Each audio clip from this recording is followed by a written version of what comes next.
So Alexander Leigh Clark said to get more milk, the hormone is highest between 2 to 4 a.m. If you want more milk, add a middle of the night pump. So this is true. It's 100% true. I will say, I have never done a middle of the night pump. It's not necessary for everyone.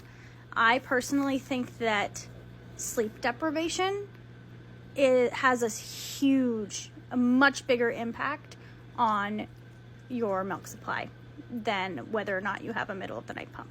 So I personally think if you do not have a lot of nighttime support, you should not do a middle of the night pump, personally.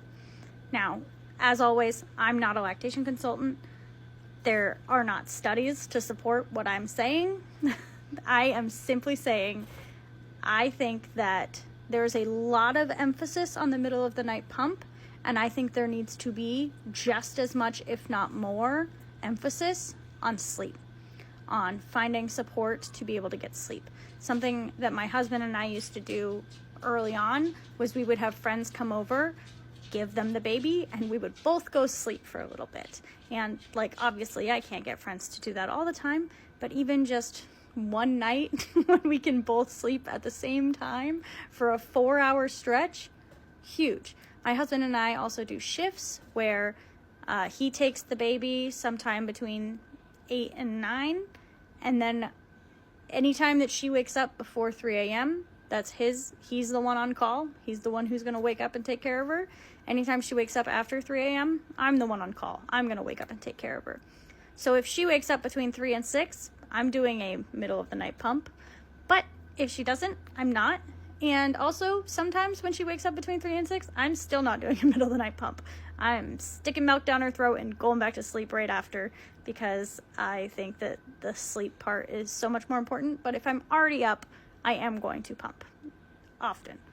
Now, less so, but more so earlier on. So yeah, that's my advice there. This is just my general advice. I really, really, really think long stretches of sleep do wonders for your milk. And I think that if it's a choice between getting a middle of the night pump in and getting sleep, you should choose sleep. I do think that sleep should be capped. I don't think you should be going more than 8-hour stretches without pumping or removing milk in some way. I think then you're really testing fate. But if you are able to get a full 8 hours of sleep, do it. Do it. You're going to wake up leaking. You're going to wake up engorged. But I think that it's better. And for most people, though, even just a 4 to 6 hour stretch is going to do wonders. So, yeah. As always, this is just my experience. This is the experience of some other exclusively pumping moms. I can't go, well, for a long time. Now things are a bit different because I'm further along. But for a long time, I couldn't go more than 4 hours without pumping, or I would get clogged ducts. That does not apply when I'm asleep. And I think the same is true for a lot of other people. But you'll have to test and see what works for you. And be aware that when you are testing with dropping a middle of the night pump, you may see a drop of milk.